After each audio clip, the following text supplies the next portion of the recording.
On the show today, we have Jeff DeGraff, and here is why he is awesome. Jeff is an advisor to Fortune 500 companies, top speaker on innovation, a professor at the Ross School of Business at the University of Michigan, and he's founder of Innovatrium.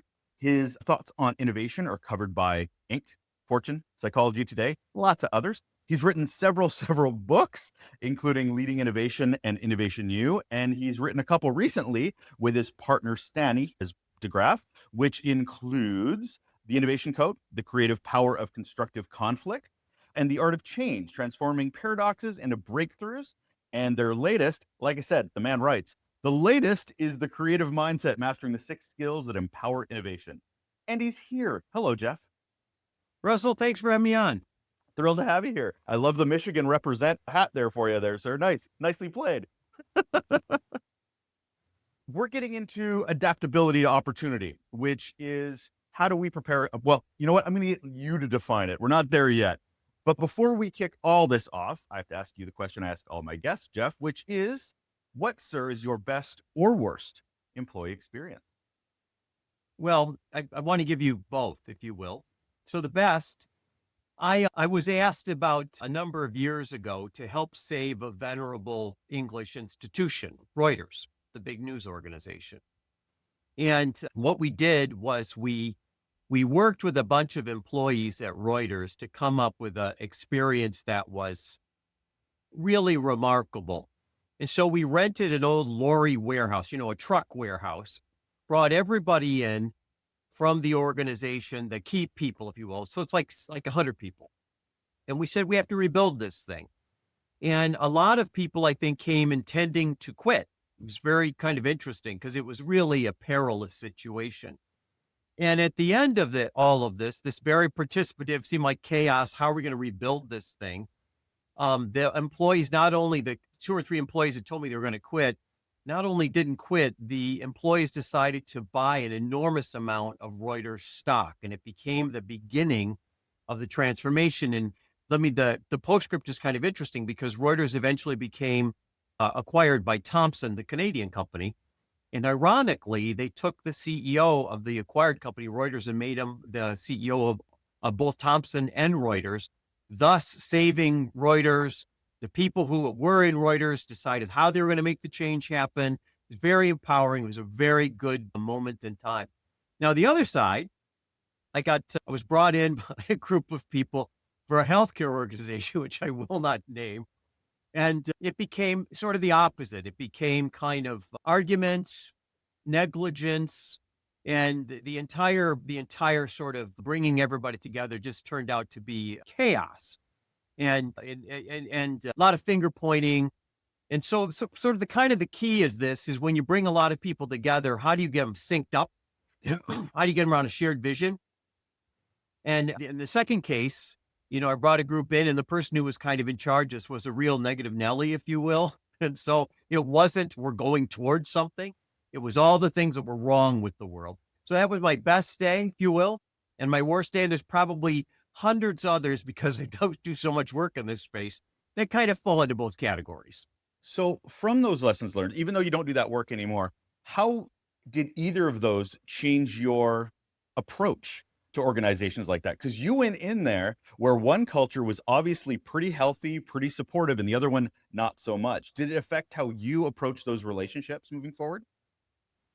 Yeah, in full disclosure, I've been in over half of all the Fortune 500. I've done thousands of these in my career. The challenge is this. Here's what affects me. In all of these situations, there needs to be a person who serves like an impresario at the opera. You need to find the person who has credibility with everyone, has a sense of doing the right thing sort of above their own self-interest, if you will. That's certainly true. But I want to add to that a really silly thing that I think most people overlook, which is, do they create energy? I mean, I'm sounding very kind of new agey here, which is a little uncomfortable for me. But are they able to create energy? And because that creates momentum. And energy and momentum is always moving forward. And that really did affect me. And it's affected me my whole career. I look for that. And I've got a lot of stories about, I was Steve Jobs' advisor when I was young. And we could talk about sort of people who are good at that. And the other side is the people who just have a lot of, I call them black holes. They suck all the energy out. People who do that. And you kind of have to be very careful about who's at the center of these communities. Fair enough. And sometimes as you're coming in to work with them, you have no control over that. And you have to work with those people regardless of what they're giving you or not giving you in those situations, for sure. Absolutely true.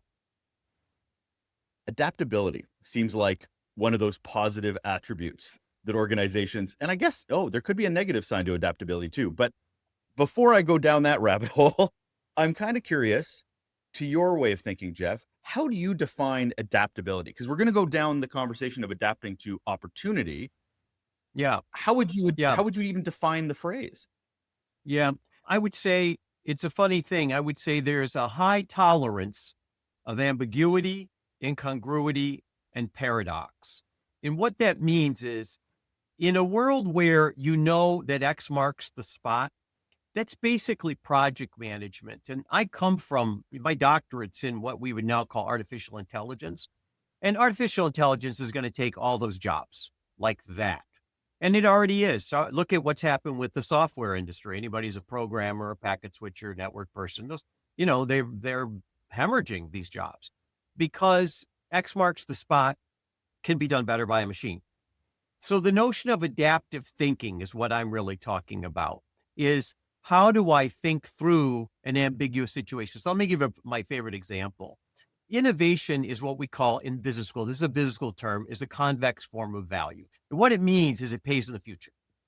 And why that's important is there is no data on the future. And the number one form of resistance to innovation is excessive data collection, right? Your listeners will know they've been to the meeting about the meeting. They've seen the report about the report. You're stuck in the planning cycle. You're terrified of ambiguity, right? So the notion is it's not that you don't do research and it's not that you don't plan. It's that what's happening is you have to make real-time adjustments. So your strategy, the minute you start, you have to adjust. So good, let me give you a real good example. Go back and look at your 2019 strategy, any of your listeners to their organizations. Well, we had a pandemic, right? That wasn't worth the paper it was written on. And the real question becomes, how did you navigate through a pandemic? And well, people will go with that. Well, that was a very unusual thing. No. Read Thucydides, read Herodotus, read the Bible. Pandemics happen all the time. Go back in our own history, whether it was the Spanish flu or polio or whatever, things are always happening like this. So the notion is we make plans. And then our problem is when we get disconfirming feedback cognitively, we're unable or we're paralyzed, we're afraid to adjust. And maybe I'm oversimplifying this, but I'm trying to figure out the divide between adaptive thinking and just reacting to change. Adaptive thinking is more than just reactive. Adaptive thinking is actually forward. It's proactive. You're sensing. There's a term that my colleague at Columbia, Rita McGrath, coined called discovery-driven strategy. And it's a really nice term. And my mentor, Bob Quinn, calls this building the bridge as you walk over it. So it's not reacting to the world. It's being in a high awareness state of what's happening to you and where what you had planned to have happen isn't going on. And again, there's where this issue is extremely important. And the things that I work on is, for example, in the military, because if you're not adaptive, that, things don't end well, or in the operating room, right? Where surprises are part of the normative behavior, if you will. You're going to always have surprises. Now, of course, that's an extreme example, but on a regular basis, we have a lot of examples like that. You turned in the report and you were expecting it was going to be well. You thought you're going to get a good grade, and it wasn't. So the question becomes not the reaction, but were you aware of what was possible? And do you have the facility to actually adjust, to make mid-course corrections to it? That's the key. So apologize for my bluntness here. Why do we need to? Because there's many organizations that are not like this. They'll be more leaning into the we reacted well, checkbox, moving on. right? As opposed to what you're talking about of adaptive thinking. What is the benefit to leaders to have this approach versus the just going with the flow? Oh, that's a great question. I'd put it to you this way.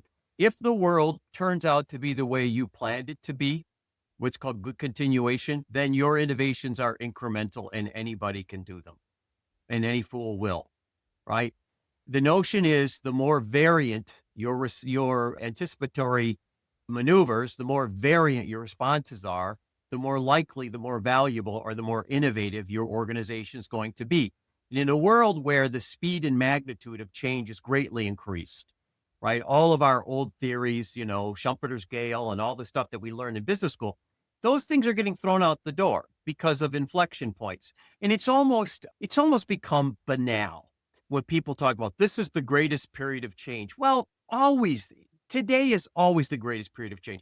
You're a farmer in Lyon, France in the 14th century, and the Crusades come back through your town, and 2/3 of your town dies of the Black Plague. Well, that's the biggest period of change. And I will say that the inflection point that we're going through now, really AI, which we've been waiting for since the 90s. I mean, we haven't seen an inflection point like this since the real tech revolution in the mid 90s. So it's not just AI, it's what's happening with clean energy, it's what's happening with bioengineering, which is going to be the huge one. If you think about Jennifer Doudna, who won the Nobel Prize for, mRNA technology, and you think about how before last Christmas, we basically mapped all 200 million human proteins, this is kind of scary stuff. We're able to do stuff that I'm not sure morally we're prepared for. But the point I'm trying to make is in times of these inflection points, right? The highly adaptive, sorry to sound like Darwin here, the highly adaptive are the ones who are going to survive. And let me give you one example that your listeners will get. Think about all the big tech companies and how when COVID hit, they had the best strategies, they planned everything, and they all got caught with their pants down, right? They were out of chips. This platform, the big platforms collapsed first couple of days. This little company called Zoom, which basically didn't have a great strategy, but they had a very adaptive business model. They're the ones that won big, right? And the people that had all the best strategic planning in the world are the ones that lost big.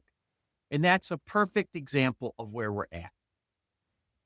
Then are we looking at everything as an opportunity? I mean, you've talked a bit about hugely negative events, COVID, Black Plague, but also possibly horrible and or fantastic events, AI, disruption, and this sort of thing. So if we're adaptive leaders, are we looking at everything as an opportunity, or are we looking to survive certain situations? Like, I what think is the opportunity? answer is both. Okay. I think great innovators are they have two things that are very interesting. And I think it certainly reflects my own personality. So I'm projecting here. One, you have to be dissatisfied with just about everything. This doesn't work as well as it should. This isn't the way this should work. So there's a part of me that goes around and thinks about how I'd redesign everything, right? But the other part is you have to have this incredibly optimistic, only almost naive sense of destiny. So I'm certainly part of that. And I'm part of that generation that went to the moon and made miracle drugs and built the net. I'm part of that generation, okay, boomer, right?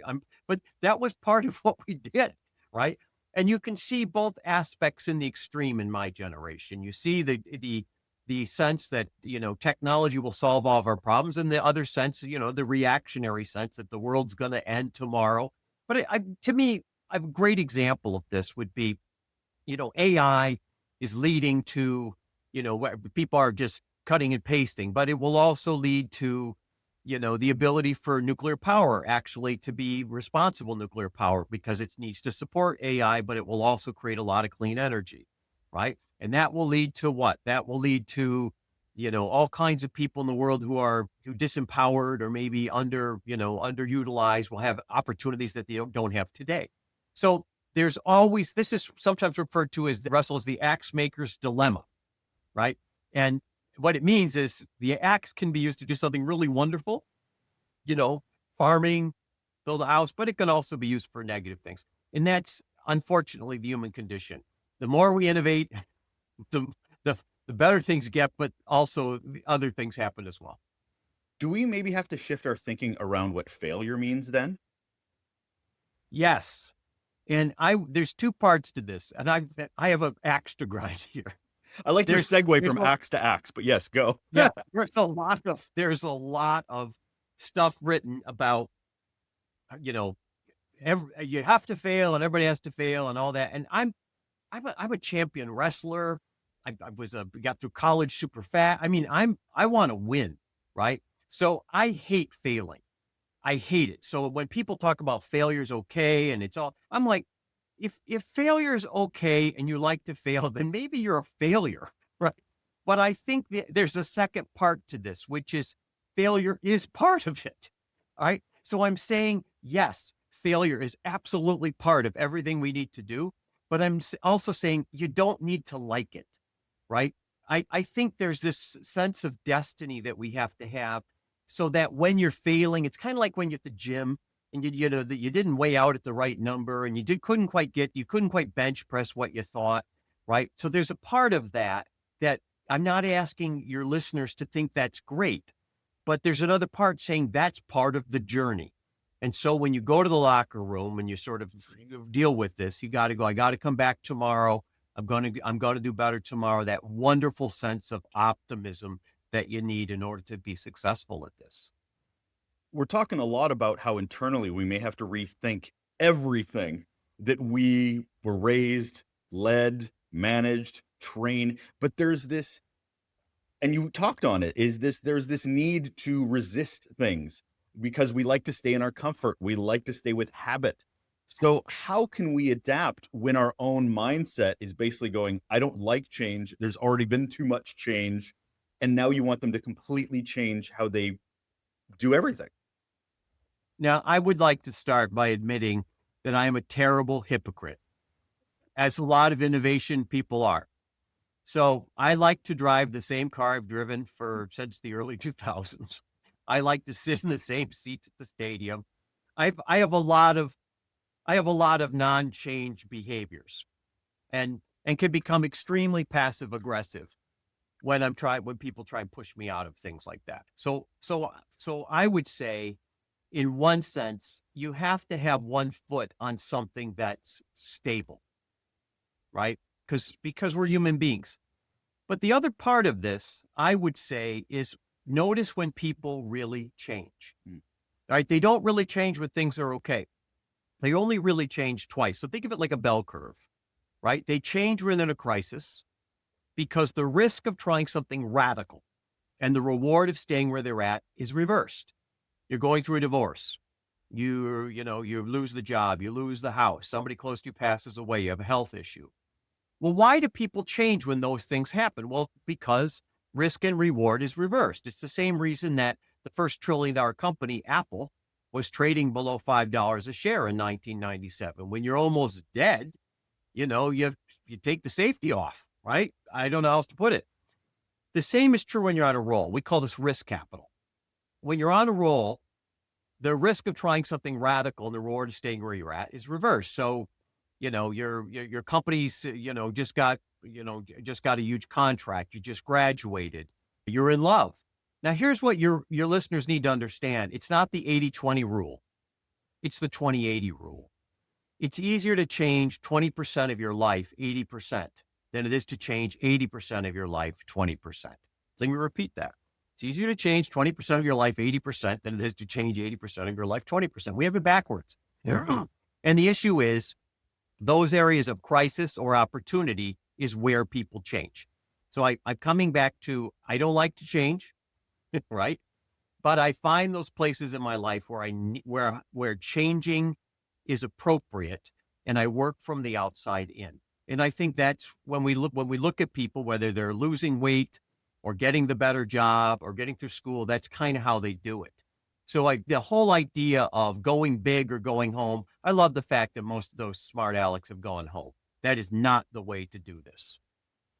Is there anything you'd recommend for leaders, for employees to really start embracing? So you're saying it's a baby step approach before we do burn bridges. Oh, you know what? I'm going to change the entire way I eat tomorrow, Jeff. I'm going to change, my entire way I approach my team tomorrow.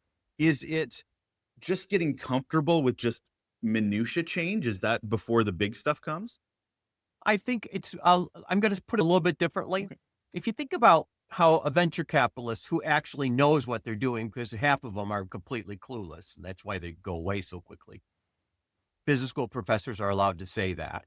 What a venture capitalist who's really successful will do is they'll look at, let's say, a disease state. Let's say they're looking in medicine, and they will invest in 4 or 5 companies, but a little bit of investment. We call this A round.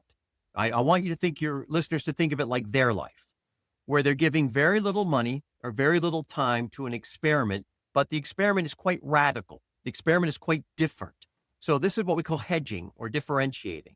So what you're doing is you're creating a funnel. And at the top of the funnel, you're trying little things very quickly. And you're getting confirming or disconfirming feedback. You're getting reality, but you're creating momentum. You're creating momentum in your life. You're creating energy in your life. And very quickly, you're going to draw that down. And you're going to draw it down into the things that actually work. So think of it. The 5 small experiments become 2 bigger experiments. The 2 bigger experiments becomes one thing that you think you can actually do. Right. And that to me is a perfect example of how people actually change in a way that's highly productive. How do you know it's working? Because it's great that we're doing this, but how do you know you're moving the needle, or you're just checking boxes to try to shift the needle for yourself? Depends on what you consider valuable. I'm very much against the notion that, remember, innovation has to show itself. It has to be articulated in the world, but I'm very much against the notion that value is just money. I mean, it could be that you wrote the first chapter of a novel that you want to write, and you've been stuck on it for 3 years, and finally you got it where you want it to be. So you're getting momentum, you're getting confirming feedback that this is kind of the thing you wanted to produce. And a lot of times it's a surprise. It's better than you thought it would be, right? So, so I don't think confirming and disconfirming feedback has to come from the outside world. The old, what they teach you in catechism. I'm an old Catholic, right? So that sometimes doing a good deed is its own, it's its own reward. And I really think that one of the challenges we're having right now, which is, I think, really hard for people to understand. I think the big challenge right now is we're looking too much to everyone else, and we're not paying enough attention to our own inner compass, so that we let too many people in our head. So even on this wonderful podcast, I'd say, take what resonates and get rid of the rest of it. Get people out of your head. That's why I go on these really long walks every day. And part of it is just to figure out what's worth keeping and what do I need to just kind of let go of. It's one of the things that came up really quickly when I started the show, was that it's called relationships relationships at work. Mhm. But very quickly I learned the most important relationship you have is the one you have with yourself.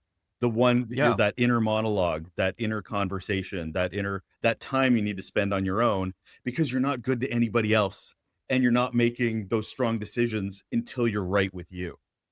Yeah, I would even add to that Mm. about innovation. One of the trademarks of a classic innovator, and of course everybody's different, and there's a variation, but what's called self-authorizing behavior. And that means that there's a compass inside your head, that sense of destiny, and you're going to start moving towards it. And the more that you socialize this with other people, and I think that that's important to do that, the more exposure you have to people trying to course correct for you. And the hardest part is really keeping true to that compass. What is it? So I'm not saying you should exclude people, and I'm certainly big on, you need to listen to, but you shouldn't listen to everyone. You need to know who to listen to. And when something really resonates with you, it almost feels like a sign. I don't know how else to put that, but I'm on airplanes all the time. I'm one of those. I've just passed 2,500,000 miles on Delta, right? So I'm on airplane all the time. And I hear people all the time say, well, I put earphones on and I don't talk to anybody in the airplane. I talk to everybody in the airplane because you don't know where where you're going to get that nugget. And yeah, you have to wade through some chatty Cathy or whatever from, Minnesota wants to talk about the weather, whatever it is, right? You have to wade through that. And that's okay too. That's a good human skill. But somebody will add something, and that goes into that inner workings about self-authorized behavior. What can I do with that? So I'm glad that you brought in maybe it's a team you work with, maybe it's your colleagues. how do you know they're the right people to support adaptability, to support innovation, to support this way of thinking, or they're worth avoiding? Because you said don't listen to everybody, but then Well, what are we looking for? in fact, one of the things that I'm known for, obviously, is this model, the competing values framework or the innovation code, which is actually, used from everything to how to build teams to predict stock prices, right? So my big contribution to this model was innovation is created through the creative power of constructive conflict. And it's a really funny thing because it's very contrary to what people say. So people look at the political environment and go, "Oh, the world's coming to an end." I'm like, no, when people disagree, there's constructive and destructive conflict. So I don't want to mix up the two. Constructive conflict is respectful. It's there. We respect other people, no prejudice, but all ideas are challenged, right? And this is what's supposed to happen at universities, for example. You're supposed to be having discussions, and the reason is constructive conflict produces generative hybrids. It produces better ways, new ways of doing things, right? And the interesting thing is when I go back to the beginning of my career, building Domino's Pizza was one of the things I did when I was really young, right? Well, for Tom Monahan, right? And one of the things I started noticing right away was what we call creativity clusters. These places that produce most of the intellectual property in the world, there's a lot of people and they have very different ideas. And these different ideas, these different worldviews are what we call dominant logic. These different dominant logics, when put together in a respectful, resourceful way, almost always produce outcomes. And that becomes the real argument, I think, for diversity, particularly diversity of thought, right? Which comes from different human experiences, right? So it's kind of the human experiences are the key ingredient. So the object about this, when you talk about how do we deal with that at work, is I intentionally put these different kinds of people together. It's like a dinner party. You have to sit the people together who are respectful of each other, maybe admire each other, but have very different ideas, and then listen to the conversation, because that's where all the good stuff happens. The death of innovation is apathy. The death of innovation is over-alignment. That's project management. That's a day at the races, and anybody can do that, and the machines are going to be doing that. What we really want in this world is we want difference, but we want respectful difference. Does this make sense to you? So that's how I deal with it. How I pick people is I don't pick them individually. I pick how they go in the team. So think about like the Avengers, assemble the Avengers, right? They're all super powerful, have egos, are challenging people, and sort of the Avengers stories, all the movies are basically, they go like this. They were super good at something individually, and then something came into their life, a nemesis that was just too big for one of them. Then they go through this period of creating real trouble for each other. And I don't want to make it sound like they love each other because they have issues, right? We all do. But eventually they figure out how to work together and they build new ways of doing things. And so I really like that. My favorite movie out these days, which is of course controversial on this subject, is Oppenheimer.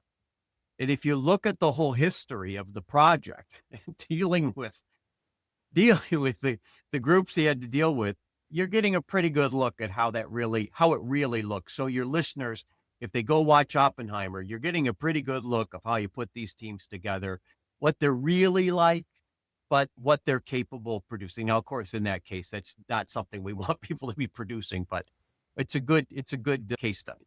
I love that you got us to the atom bomb, Jeff. Nicely. Sorry about that. Let's hope for nicer things. How about that? But diversity is something I want to talk about because we will have this team, we're building this team, but not everybody reacts the same way. And if you're talking about encouraging constructive conflict, there will still be people that I don't like conflict at all. They'll shut down. And absolutely, it stops any innovation from happening because they're not being engaged in the way they prefer to be engaged. Do you approach them differently? Do you adjust? You do. Or do you say they just don't fit? No, you approach them differently. I would say the way I like to put it, going back to my Avengers analogy, the most important Avenger is Nick Fury. He doesn't have any great, superpowers. What he is he manipulates and coalesces and negotiates, and he works like the impresario at the opera. He works with the divas to basically get them to work together. And some people are and this even happens generation wise. It happens in different parts of the world. So I do a lot of work in Asia, like East Asia and Southeast Asia. You They're not Americans. You can't deal with conflict that way. You have to pull conflict out in a much more subtle way. So you have to work with the idiom or the rituals or traditions of that culture. And I think it's particularly true in generations. So I'm a boomer. And boomers, we competed for everything. And we're in my model, what we call the compete quadrant, right? We still have Michigan grade on a curve, don't send your ducks to Eagle School. We have a lot of that kind of, energy. Go to the moon, damn it, right? That sort of stuff. Our children are not like that. Our children are the opposite. Our children are collaborate culture people. It's how are we doing? And, and that I'm not making fun of it. I'm saying you have to talk to that generation. And of course, I'm generalizing here. You have to talk to generation differently. You have to be a little more nuanced. You can't be so direct. You have to talk to values as opposed to goals, right? The same is true for entrepreneurs who want to talk about vision. When you're going to talk to the people who actually are the contractors who have to build it, you have to talk about process.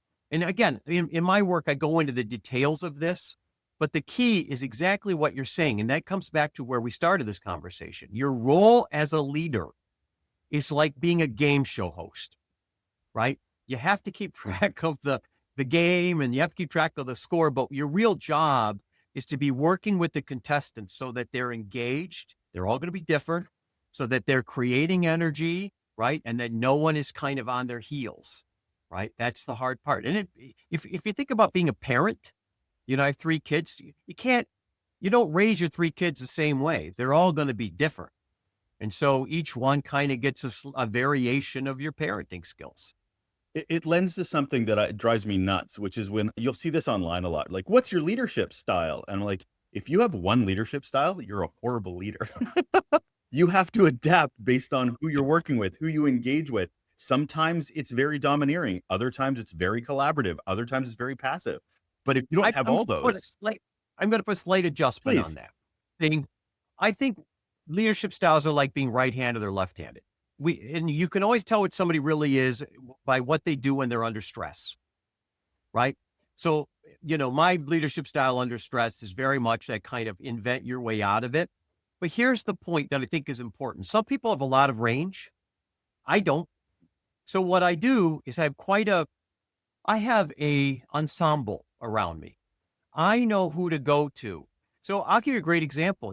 I built the Innovatorium. I'm the architect of the Intellectual Edge Alliance, 14 programs, 45 countries around the world. It's got to be one of the largest ecosystems in the world for innovation. I don't run it, right? I have other people run it. They're better at running it. I don't hire. There are people who are better at hiring. I'll give you a great example. I'm somebody who I can tell you immediately, this person is capable of this. What I can't tell you is whether they're going to do it or not. I never know why. And so part of it is being aware of what your superpower is and what it isn't. And then turning to somebody who has that superpower and going, I think this person would be great. And then they always come back and go, well, they're not going to do this because here's what's going on in their life. And I'm like, oh, right. That's a blind spot. So I hope this makes sense. You don't have to be in charge of a company or a big ecosystem, just have friends. It's very funny. There's a lot of young people on my hallway here at the University of Michigan. And, they're in the phase of dating and figuring out kind of it's charming, right? But it's really interesting to see those people who are kind of going through this cycle where it's not working, right? And what's really charming is they'll have a friend, because the doctoral students are just across the street from me here, just across the hallway. They'll find a friend and they'll kind of get, what do you think of this? And sometimes when you listen in, the friend will have some information that's the blind spot for the person. And you'll go, okay, they're getting this. That's personally important to them. They're finding their person. I love the idea of the friends idea of it, of just work with people you want to work with, like working with, enjoy working with. But that's always not the case. You don't get to choose a lot of the times. You are a leader that is assigned a team, or it's thrust upon you. Do you approach it differently if you're like, well, you can't be my friend? Yeah, you have to manage. I'm not, the friend word bothers me. I'm not sure we're supposed to be friends. I'm also not sure we're supposed to be happy. Again, this is the old Jesuit in me. What I'm sure is that we're supposed to make meaning, and we're supposed to be doing positive things in the world, right? Those are not interchangeable terms, right? So the whole idea of, the whole thing's about me being happy. I'm like, happy hours at 5 o'clock and take a cruise with your friends. I mean, that's just not for me, right? To me, meaningfulness is different. And everybody in the world has a ability, and I don't want to use the word disability, but a lack of ability in some areas. And so there's two parts to what you're saying, Russell, and I want to acknowledge them differently. The first part is there's always going to be somebody who doesn't have an ability that they should have to be here. And you have to manage to that by having other people support them, by you supporting them, by finding them additional resources, sometimes by putting them on the bench and managing around them, right? What is Bismarck's famous saying, don't let other people's incompetencies become your failures, right? So you have to manage that. But I want to make sure that everybody understands you have to be kind about this, because we have skills and don't have skills that are just there. That's whether it's biological or a gift from God or whatever you believe about the world, that's not somebody's fault. On the other hand, there are very people who don't want to be into some situation and they're trying to sabotage a situation. In that case, there's kind of two things you can do. If you have power, the first thing you need to do is move them out. And I've had many conversations particularly with women who get into a senior position. There's some guy who's mad about it. And the first conversation you have is that person needs to go. And then there's this reticence. I'm just giving my real experience.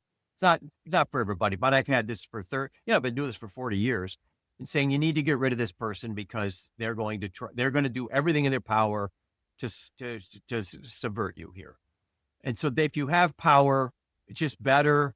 I do it in a humanitarian way, but move them along, right? And that's my view. But the other part is when you don't have power, basically what you have to do is neutralize that person. And the way you do that is pretty simple. Negative people are almost always in the reactive position. They're going to tell you what's wrong with everything. And the way to solve that is to say, boy, that's a really good point. What would you do here?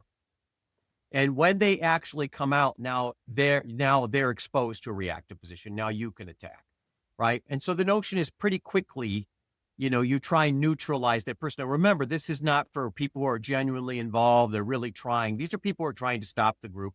I'm trying to build on what you're saying, being negative. So what you're trying to do is to limit the amount of damage they can do. Now, of course, they can go underground. And I teach this thing at Michigan and all around the world that I'm really well known for, called How to Win a Bar Fight. It's a terrible term, but remember, I'm from a blue collar neighborhood. I came to college as a wrestler. I got through it as a teamster, right? And the notion is there's a way to basically take these negative people and neutralize them. And it's sort of a whole stream. But in order to do that, you have to understand how organizations actually work, right? What the organizational model is, so that you're not doing damage. You're not an aggressive person. It's like a keto. It's like when they attack, here's how you deflect it, right? Here's how the organization does this. So that basically they're neutralizing themselves. And I don't like this negative kind of discussion, because I think most people you can bring along, right? It's only a very rare person who's kind of in this very caustic black hole kind of place.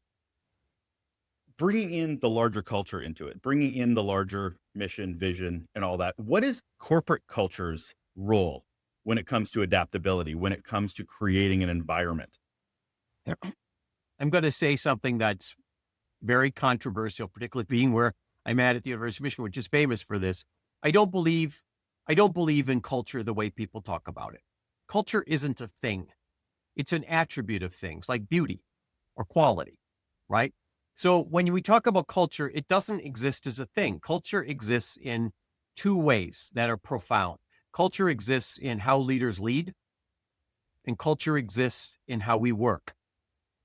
So those are the two things. And if you don't believe that, what's the first thing we do when we acquire an underperforming company?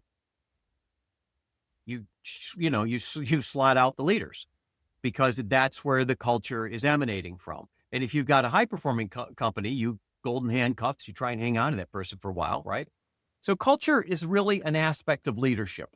It's really not separate from leadership. So I want to start with that. And then the second thing I want to start with is that culture is how you work, right? Do you listen to other people? Are you creating momentum? Do people get to have, variations? Are you working through paradoxes, right? That's what makes those cultures like this. So I have a great story around this. When I was a very young man, I was advisor to Apple. I'm way too young to be part of this. There was a guy named Mike Muller who was one of the original Apple guys, and he was a German guy who had an English car, and he would drive his car, the wheel on the wrong side, up and down 401, scared the dickens out of me. And he'd take me to places, and he'd go, "What do you think of this company?" And I was trying to be smart. I think I'm like 25 at the time. "Oh, this is great. They have good strategy." He goes, "I'd never invest in it." And, it'd be an IBM company or something. And after about the third time, I'm kind of catching on and getting sandbagged here, right? So he finally takes me to this company, and it feels like chaos to me, but you can just feel the place hum. And so now I'm catching on, and I'm like, okay, this feels like a company that's moving, that's got a culture, that people are doing stuff. They're exhibiting self-authorizing behavior. They're probably making tons of mistakes. Well, that company was Oracle, right? Which, of course, becomes this great company.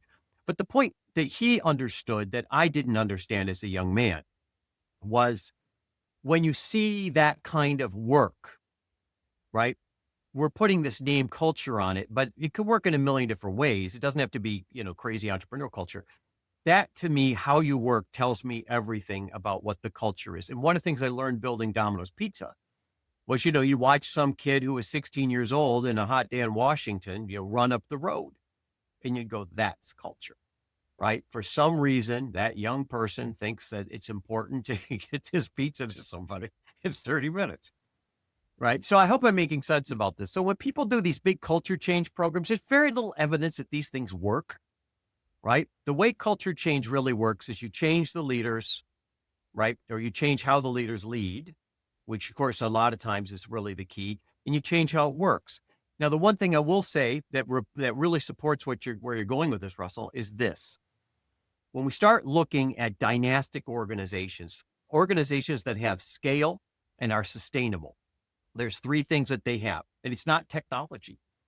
They have the culture, the competencies, and the communities that are sustainable. So you look at the University of Chicago down the road. It's been around for about 130 years, has 101 Nobel Prize winners, right? Lots of conflict, but constructive. Sometimes not, but mostly yes. Sometimes it spills out into the journals, and there's a little pushing and shoving, but it's all polite. And you look at this and go, okay, how is it every time that there's a whole new trend or something goes in very different? How come they're on top of it, right? And the same thing if you look at technology in Carnegie Mellon or MIT, or you look right or Michigan, right? You start seeing that leadership piece that sits at the center of this, that what your listeners are supposed to be doing, that leadership piece of modeling, of giving that energy, of bringing these differences together in a way that's purposeful, that matters. If I can give you an example of something I worked on. So behind me, I have a patch from the United States government. I worked on the COVID vaccine, not the actual vaccine, but how do we get 1 billion vials and how do you get 1 billion needles? And what was interesting about that to me was at the beginning, they had a very clear way of trying to do this, which clearly didn't work. And it was really, getting called into that was not a lot of fun. But the concept very quickly became these small shots on goal. We had almost 500 of them that went into phase 1 of the Food and Drug Administration of the United States, which is how we do things here. And very quickly, we're drawing them down into 169 phase 2s. And we had 9 therapies that were temporary, provisionally approved in 7 months. We took a 7-year process and did it in 7 months. And the reason that worked is once we got to this part where we had 500 shots on goal, we had our culture, we had our competencies in that group, and we had our community. And we had one thing that held everything together. We had a goal. We had a shared goal. We had one vision. So the chaos, remember the press said we forgot how to do this and we all took our stupid pills and we didn't. The chaos was held together by this vision. And more as we drew down, there were these impresarios, these people who hold these communities together, who deeply understand the width, not just the depth of these communities, but how these communities interrelate. And more as we got to the middle of this, it became an issue of who can hold these communities together. I love that you're doubling down on the importance of vision, mission, and goals. Because adaptability, you can adapt and look for those opportunities all you like, but if there's not that bought in, clear direction. I remember going to a conference once and he told everybody to close their eyes and point north. Everybody pointed in not a million different directions, but a lot of different directions. Then he said, open your eyes, north is that way. Okay, now everybody point north. And everybody was all together pointing in the same direction. But we just assume people know these things. We don't spend the time in the communication and the effort. We just put it on a poster or a website. How much have you, I love that example of we had one goal. Our culture fed the goal. Why don't leaders take visions and missions more seriously? Oh, from your lips to God's ears. I would say a couple things though about this. I'd say a vision is a work in progress. A vision is like being an explorer where you're Lewis and Clark. You haven't been here before. You build the Canadian Railroad, whatever metaphor you want to use. So there's two parts to it. You need to be listening. Your vision it's not a heroic vision. This whole idea of it came fully formed from my forehead like Athena is nonsense, right? You're listening to the people who are worth listening to. Now, this is the first important part that you're getting at. Russell, you're right on this, which is know who knows. Stop listening to people. Every idiot has an opinion on things, and and some of them are the most popular people on the web. Stop listening to people who don't know, right? Tell me what in your experience, doesn't have to be education, what in your experience qualifies you to make a comment about this. I know that I went to high school with this kid who lived behind me who flunked biology sitting next to me. And during the COVID, it was all the Mr. Anti-vaxxer. I'm like, well, if you were, an epidemiologist or something or virologist, I might listen to you, but you flunked biology. You don't even understand how this works. So you're probably not somebody worth listening to. So step one, do listen, but know your blind spots and know who to listen to. Step two, the second piece of that is listen to your scouts who are at the edge of the circle, because they'll give you confirming or disconfirming feedback where you're wrong. So being the captain isn't just we're going here. It's navigating.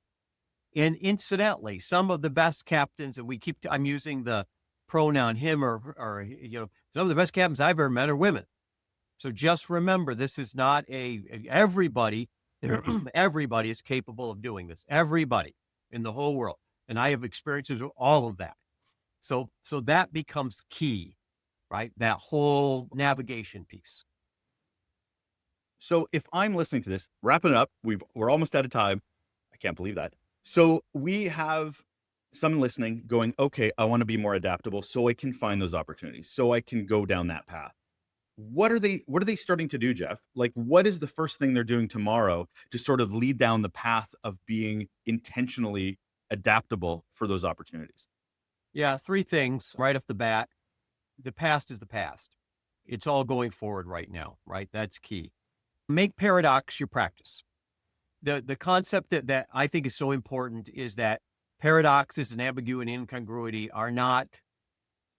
they're not things that are to be worked through for change. They are the change. They are the essence of the change. And if you don't have ambiguity, paradox, or incongruities, you're not changing. You're making iterations to what you're doing. You're still in X marks the spot. And then I think the whole idea of all of this is to start with inquiry, not with content. I mean, the notion is, are you starting like this? Or are you starting like this? Are you a learner? Learning, in my opinion, learning and innovation or learning and change are inextricably combined. It's all about, building the bridge as you walk over it. Are you learning as you do this? And if you're not getting any smarter doing it, you're probably not swimming out far enough. So, and again, this is where I'm a terrible hypocrite. I will tell you that I'm very uncomfortable swimming way out, and yet I swim way out every day. Why? Because it's the only way, right? So it's like eating your broccoli, or I don't want people to make it sound like it's all great and heroic and I'm going to love it, because you're not. But the notion is what you're going to love is that your abilities are going to greatly expand doing that. You're going to meet different kinds of people. You're going to know you can solve different challenges. And that's my favorite thing, Russell, of all of this, is when somebody figures out that they have an ability, like a super skill that they didn't know they had.